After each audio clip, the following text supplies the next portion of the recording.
Hello everyone and welcome back to my channel.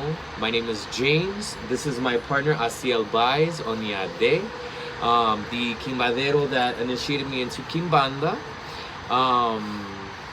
Let's see. So today in our Quimbanda Talks video, we are going to be discussing just very off the cuff in a very casual manner what Quimbanda is and what Quimbanda looks like as a practice here in the United States.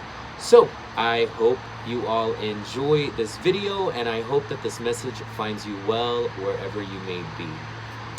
All right, babe. All right, so hi everybody. So there seems to be like a large interest going on in Quimbanda here in the States, and Quimbanda seems to be growing from person to person as there is more of an interest in different forms of magic and different traditions, and especially like African based and or Orisha based. And with Orisha there comes a whole other array, like things like Palo and Quimbanda and other things that are also mixed in by the practitioners to some degree. So here in the States, like practices that they may be involved in simultaneously with their Orisha practice. Quimbanda in itself, coming from Brazil or originating in Brazil, has made, or Brazil and Argentina, where there's like a larger population of Quimbandeiros and Quimbandeiras, that now seems to be growing or is growing here in the States. Absolutely. That has not had such a large influence of Quimbanda. So then, by looking at certain videos or looking at or interacting with any person that lives in Brazil, you can see how rooted Quimbanda is over there. Within like their culture, and how it's starting to take root here amongst the practitioners of ATR religions and any form of just magic, because it's a lot of people from different backgrounds that then are including also Quimbanda into their practice. So I mean, that definitely makes sense. Quimbanda is very freeing. It's a very liberated form of spirituality, I feel. The Eshu and Quimbanda spirits operate in a very unpredictable manner, I feel like sometimes, or like when they're mounting, they kind of like have a particular like look to them. I was gonna say earlier, like I would definitely say like here in the United States, when it comes to that same vein of spiritual traditions, I feel like we see much more commonly like Ocha or like Orisha worship with like Palo. I feel like that's probably the most like common mix, to where in Brazil you have with the more popular Orisha one be like Candomblé, and then like Quimbanda would be like the necromantic twin or cousin, not even twin, I would say cousin more than anything, of like Palo, but it effectuates like the same spiritual need that I feel like a lot of people are seeking out of Palo, within their own realm of worship and within their own realm of like context when it comes to like Quimbanda in Brazil compared to like Quimbanda here in the United States. So I think also like Quimbanda is clearly, because there's starting to be much more of an open discussion about it and an open seeking of it. Quimbanda is starting to come out more from the shadows back into its natural hot ways, or its natural burning ways that is separated from other forms of magic or associations with other things, as more people are seeking Eshu and Pombagira just for advice and for protection and for like connection and things. So I feel like Quimbanda is something that it's like a small seedling at this moment here in this land, and then it's starting to like take its root, kind of like a bamboo maybe will associate it, because it's taken years for more and more videos to show up to be in English, or in English materials or things. And then there's absolutely been a few people that have written books on Quimbanda and things along those lines, but there's a lot of hesitation also by people that they need. Sorry guys, we are in our backyard and we live right next to a major highway, so we're trying to speak like very loudly so that you can hear over the background noise. So I apologize in advance, and I'm sorry for interrupting you, babe.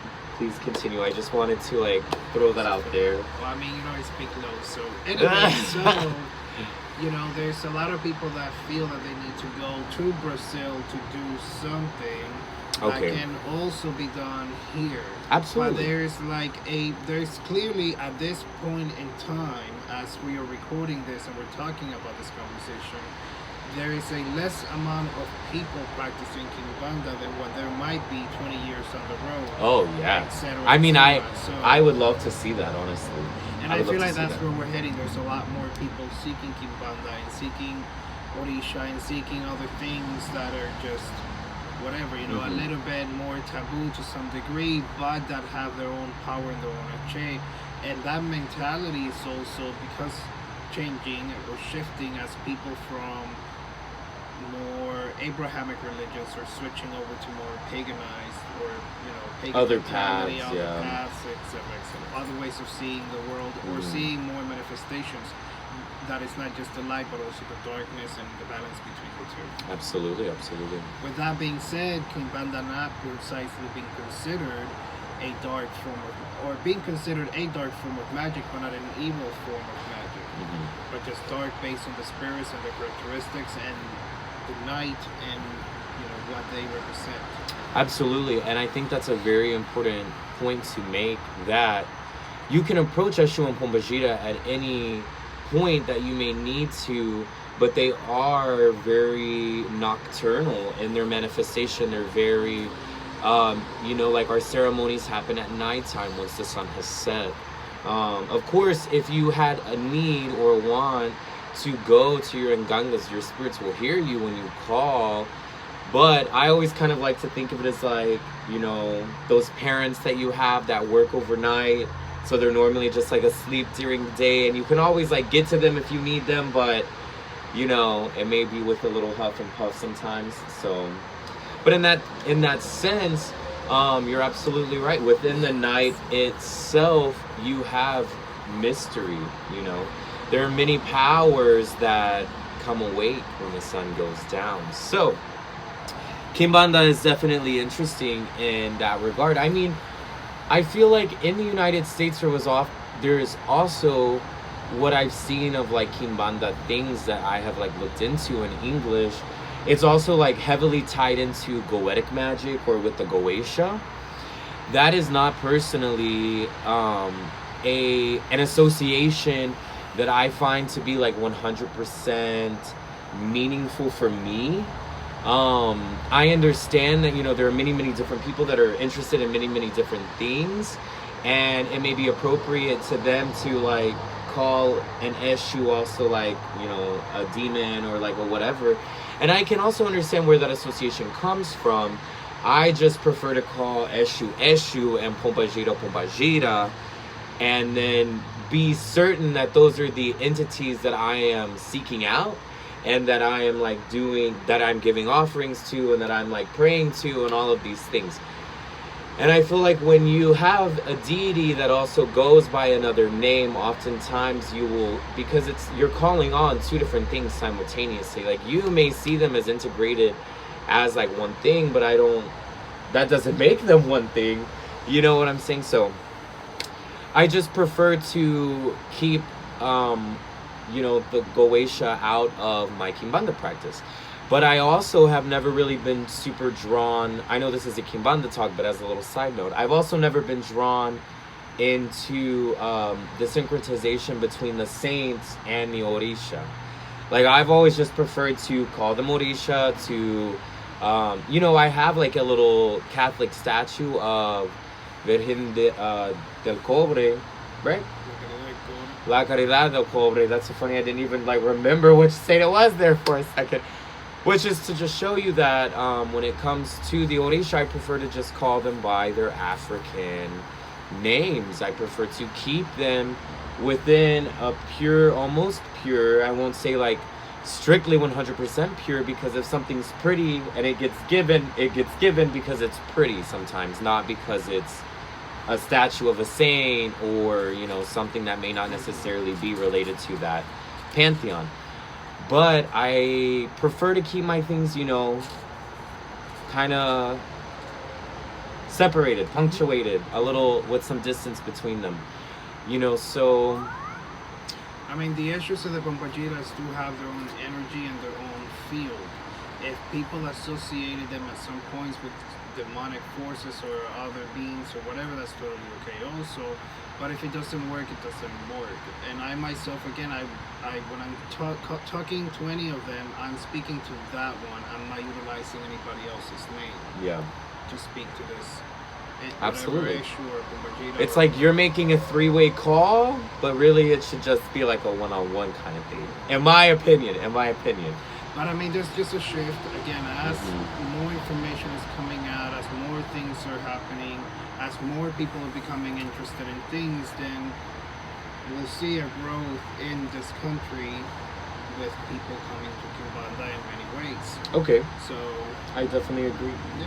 So, when we say American Quimbanda, what I guess comes to your mind when we say that? Because of course this is a Brazilian tradition, and most of the liturgical information for practice is of course in Portuguese. And so that kind of creates a little bit of a language barrier that I think makes people more uncomfortable than it necessarily has to. Or that it should, you know. Okay, so I feel in that sense that the same thing happening with Quimbanda may be the same thing that happened back in the day with Orisha in Cuba. You know, all of it came, but there was still a lack of knowledge, and it took its way and its roots in Cuba and became Locomí. Everything Quimbanda comes from Brazil over here with its lack of information and its lack of certain things, and then it's taking its way also, or it's becoming its thing, its own form of Quimbanda also over here. The thing also with Quimbanda, again, even in Brazil, is the differences between practitioner to practitioner and house to house. Absolutely. So there again, Quimbanda has no rules. People that want to just have an ego trip and say that they have the correct way are people that are saying that they have the correct way. But then the spirits are answering everybody else that they are themselves saying that have their own way. So we all have our way. And that is one thing about Quimbanda that I've talked to you and I have spoken to people about and all that stuff. Quimbanda has no rules. Quimbanda burns any bridges, any rules, any chains, anything. Because Quimbanda is more freedom. Freedom of magic and freedom of practice and interaction with the spirit. The same way that between people and people there's good and negative and in between and whatever types of interactions, we'll have the same thing with the spirits. And it may reflect your practice as to the things that are being offered or the things and workings that you're doing on top of the Nganga.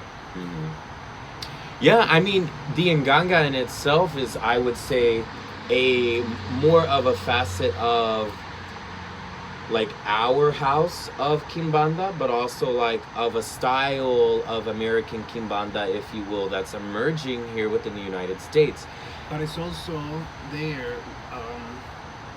there also comes the difference between people that are coming into Quimbanda that already have some form of an understanding of Orisha or of Palo, or of some sort of magic like Wicca or any type of occult and things like that are coming into Quimbanda. But specifically the people that are coming in with some form of awareness of Palo that have seen or have heard the word Nganga before, they already have an association with a particular something, the way of looking when the word Nganga or what they're looking at, and then Quimbanda being so different that an Nganga can be so super simple to super elaborate.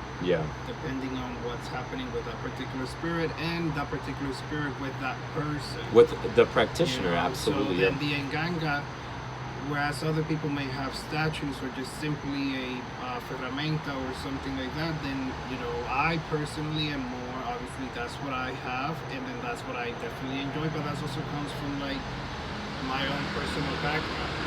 And I feel like that is also like kind of like more of a thing that should be taking more root here in the States. It's like an actual vessel to which at any point any statue can be added to in representation of the same particular spirit. So I feel like the Ngangas and the knowledge of Nganga making that already exists from Palo, and the knowledge of Nganga making and its way of being made in Quimbanda have their own personal similarities and their own very big differences. Yeah. But in Nganga, at the end of the day, being what it is, which is a seat of a spirit, no matter what spirit it is or tradition, when you think about a vessel for the spirit, everybody uses the same components. Yeah, we're using the same like basic elements. Like it may, like within the Ngangas of Quimbanda, you have like the iron tool, and then the vessel that's made out of like brass or clay or any earthen material. Preferably clay. Clay, yeah. Preferably clay, but there's other different materials that definitely will get used. Depending on the person, again, and the spirit, and or why they're mounting that Nganga for that spirit. Yeah. Because someone who uses a spirit may use that spirit for something, and another person may use that same spirit for something completely different. Oh, like absolutely. For protection, one person, another may use it as defense, or like for negativity, or for love, or for something, you know? So that may, to some degree, also influence the Nganga and what goes into the Nganga of a Quimbanda spirit. Of an Eshu or a Pumbashira, absolutely. Yeah, so personally, like I love the physicality that the Nganga brings to Quimbanda. I find it very interesting because it's absolutely like what you're saying, like they can be as elaborate or as simple as like the Tata or Yaya like cares to make the Nganga. And in those moments, in those periods of practice where you're working with your spirits, you know, you may be casting your shells, so the spirit may be there speaking with you in a multitude of ways, or revealing to you how the Nganga should be prepared, and then anything that you may see, you can always ask and check, and that's a great way, I feel, when that information is a little harder to obtain because of language. That is where the language of the spirit like comes in and then bridges that gap. And at the heart of any Quimbandero, at the heart of a true Quimbanda practice, you have the intersection of the physical with the spirit. And in this case, we're referring specifically to the spirits of Quimbanda, so Eshu and Pumbashira. Yes, when in doubt, ask the shells. When in doubt, ask the shells. Alright guys, so this has been a great talk. I'm going to cut this video off because we are at already the 18-minute mark. So we might possibly go to part 2 right now, or in a few days, or whatever. But we will always catch you on the next one. Love and light, many blessings. Again, this is my partner, my wonderful, wonderful partner, Asieloshunyeyeo. If you have any Quimbanda questions, feel free to reach out to me, leave a comment, send me a direct message. Asiel has a YouTube channel, and it is Asieloshunyeyeo. And I will link that in the description for everyone that may be interested. So I definitely look forward to having many more Quimbanda talks with you, my love. And I look forward to seeing all of you on the next one. Again, many, many blessings, love and light. Is there anything that you want to say? Yes, I just want to say hi to everybody and bye to everybody. Thank you guys all for watching. And again, I really do enjoy making some videos with you. But either way, thank you everybody. And if you have any questions, definitely reach out. And just be aware that Quimbanda has no limits. Absolutely. Saravaeshu. Saravaeshu.